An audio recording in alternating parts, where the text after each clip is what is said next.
So you might be wondering why is this topic even relevant? So, but let's start with a simple example. In one case, there was a sutta about um, a Jain questioning Buddha or a monk about vegetarianism, because they were not vegetarian. He was like accusing them of like bad evil deeds or something, and the monk was explaining uh, why eating meat is not evil karma. And because Sujato commented on that sutta and said this is really a missed opportunity by the Buddha to you know promote vegetarianism basically. And even though this sutta opposes his own beliefs and views, he will just translate it as it is, and he won't just mistranslate to align with his own agenda. He just stated that it as some other words, but that's the gist of it. And that statement really opens up a can of worms there, because as a Buddhist monk, you're not supposed to have views that opposes the suttas. If that's the case, then you're not a monk. Okay. And this conversation needs to be done. Needs to be these people needs to be questioned and criticized, because they're not doing any good for Dhamma, Buddhism. So if you think about what this statement means, it means he has his own views and agendas and goals, and he's not even hiding them. He's very open about his political agenda and his political activism. So, but he could have been instead a politician, for example, or something similar, but he chose to be a Buddhist monk. So this is like, I don't know, why? Should question that. Why would somebody do that? And the answer is there is an answer, but it's not a heartwarming answer. He's doing that in order to like internally, how do you say? He's doing that to justify his own agenda by having this career as a monk. It is like a secondary support, this internal, because his agenda is completely hollow and empty. It has no support basically. And he picks up this religion as a backup or as a front for his agenda. And this is quite an evil thing to do, actually. It's not like a minor mistake. It is completely and utterly extremely evil. The Buddha might not have stated in these exact terms, but if you get the gist of what he considered for a monk to do extremely bad stuff, this is one of them. So this is, Sujato is just a very prominent example, but there are other examples. So in another sutta, there were a scandal in the Sangha, after the controversial ordination of bhikkhunis. There was a scandal as predicted by a monk and a nun. In this case, the nun were the monk's mother. And it was quite an event at that time. And the Buddha commented on that. I don't really remember his exact statement, but he said something about the form of woman is like a bait, like very strong, prominent bait of Mara, something like that, because it is really hard to resist for man. Okay, that is his point. But because that statement, this, women are negatively seen in that statement. The women are not emphasized as completely innocent. They are like Mara's tool or something. In this case, the monk was Bhikkhu Bodhi, very extremely prominent scholar. He was doing the sutta study, and he immediately just jumps and starts doing the damage control, because it sounds negative for women listening. And he says, you just stop there and I will bring up the evidence contrary to this statement. He says he will disprove the Buddha. So this is like the foremost Buddhist scholar,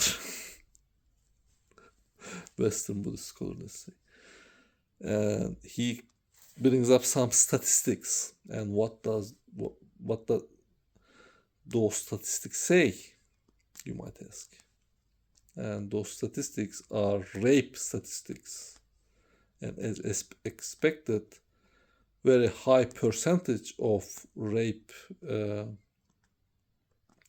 crimes are committed by men.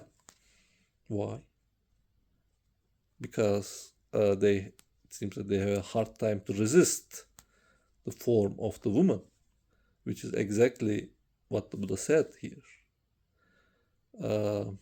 But that statement, men commit most rapes, I mean, it is the same thing what the Buddha said, but in this case, it doesn't put women in a bad position or something. And he's just arguing with the Buddha. I mean, what are you even doing here? You're just completely clueless. You don't even get the meaning of that statement.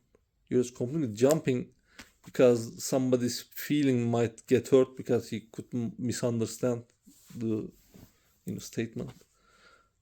I mean, I completely just stopped there following his teachings, his studies. What a disappointment. I was devastated with that, idiotic rant by him. It was completely not needed. You could just explain, what the Buddha said here. He's not accusing women personally. Oh, you are evil or something. So this attitude is very prominent. So there's another example.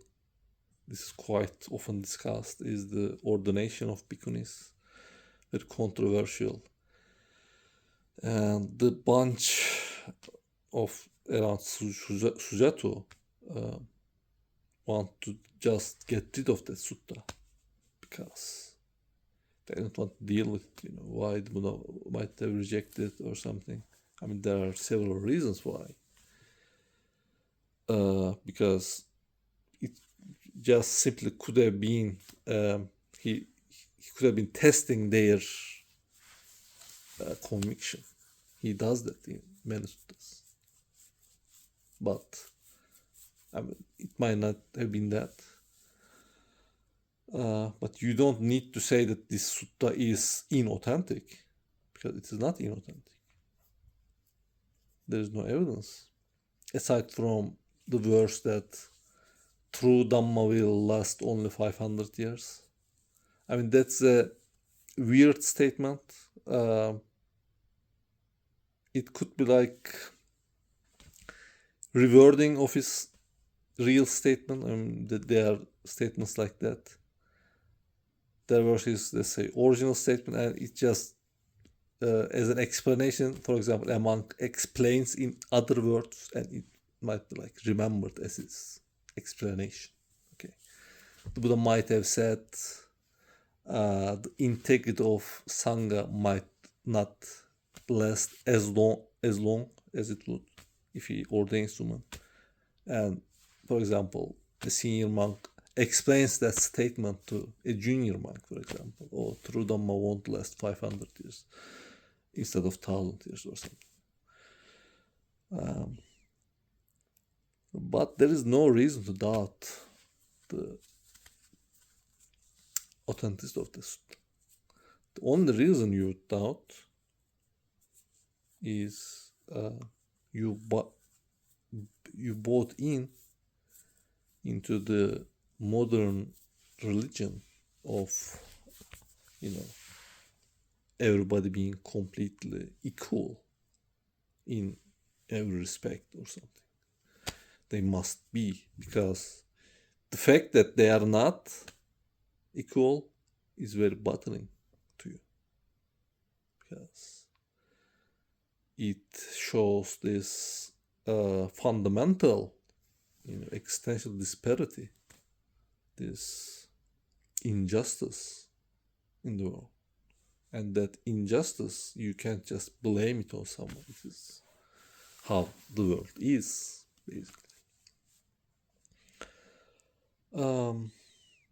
It does not align with this modern politically correct views, let's say.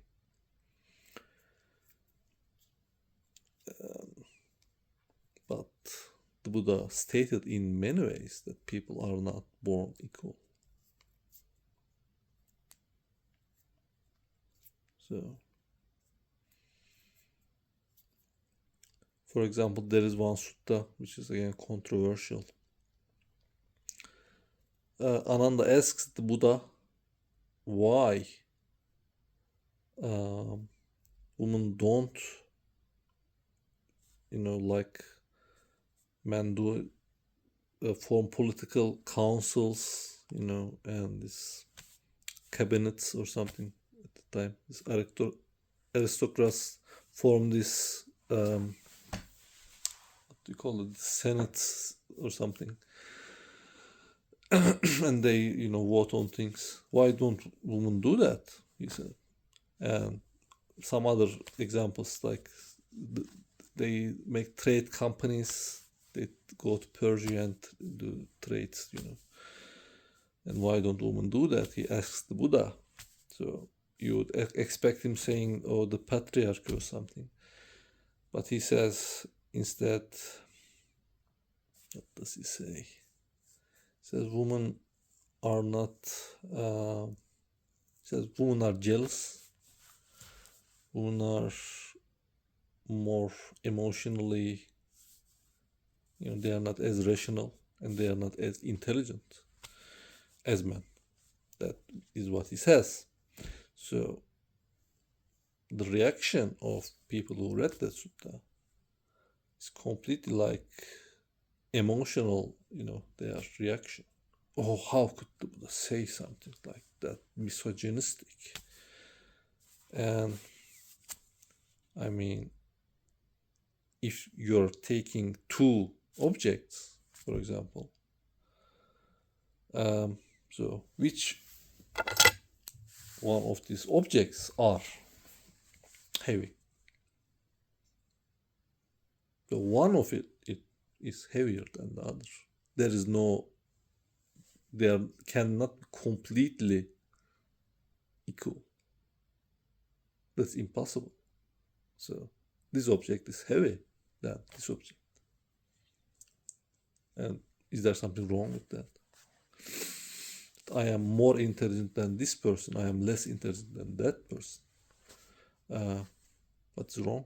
The statement. There's nothing wrong with that statement. And you can just wonder, or I wonder if that statement is true. You could question. It's completely a valid line of questioning. And you can actually search and come up with very good research on those topics. And even your life experience should align with that statement, really, if you are not completely like gaslighting yourself. If you are honest with yourself, that is how the world is. Okay. Even if you ask women that question, who is more jealous of you, for example, at work? Man or woman? If you're comparing this, which are more jealous? Man or woman? What do you think?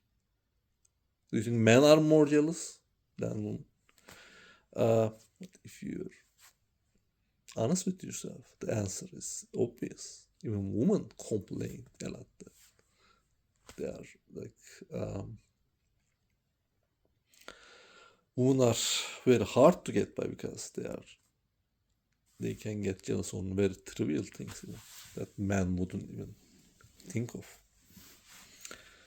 So it is the same with other stuff. They are more emotionally driven and less rational. They're less making very long plans, very foresighted plans.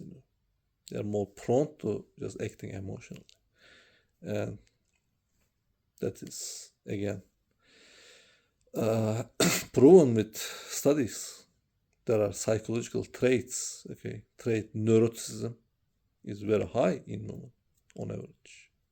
So again, that doesn't mean every woman is extremely neurotic. That means on average they are more neurotic than men, which is a fact.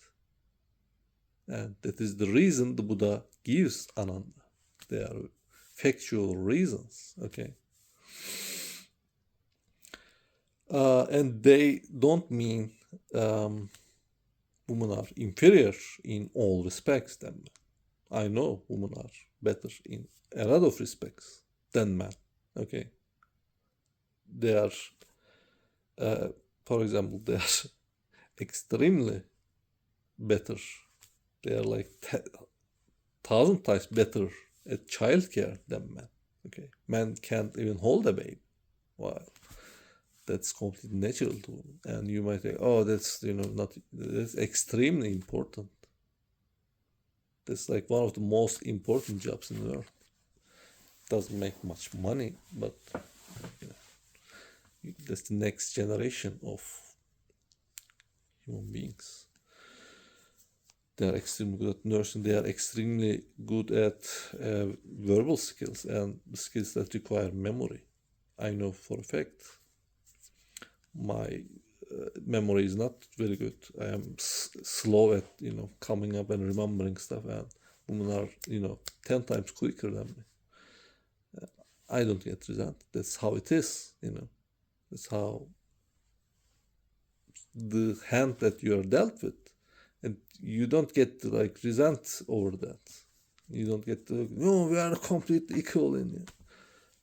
What are you doing? You are just gaslighting yourself into the depths of ignorance. I mean, this is maybe very hard to do for some of you, but this might be like a very tough obstacle for a lot of Buddhist practitioners, because this example just come up in my mind. There was a discussion in the Thai forest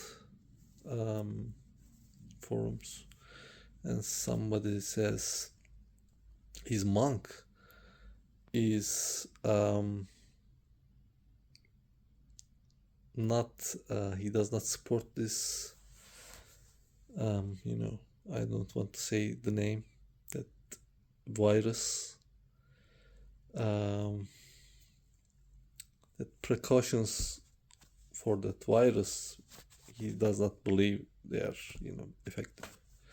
And he was like, how could he say that, or something, where he was very upset, obviously. Okay. And I said, look, since then there have been many studies, and it turns out your monk is right.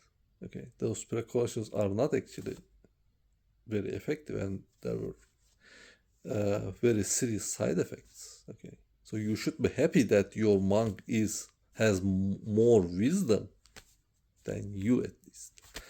And that, when I said that, people were even more upset. And the moderator said he would ban me from the forum because I am just going out of topic or something. What can you say to those people? I don't even know what to say.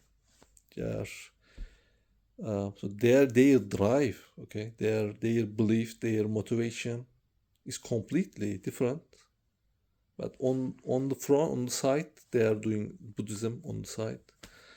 But their real core agenda, core worldview, belief is completely a different religion.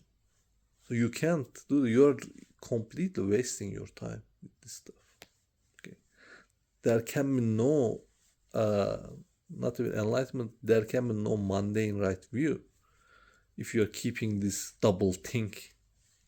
You're not questioning your own belief and even external, what you're seeing on TV, what authority says, you're completely accepting and defending that viewpoint because that's a safe viewpoint. You don't get to enlightenment by just adopting safe views. So that's what I wanted to say.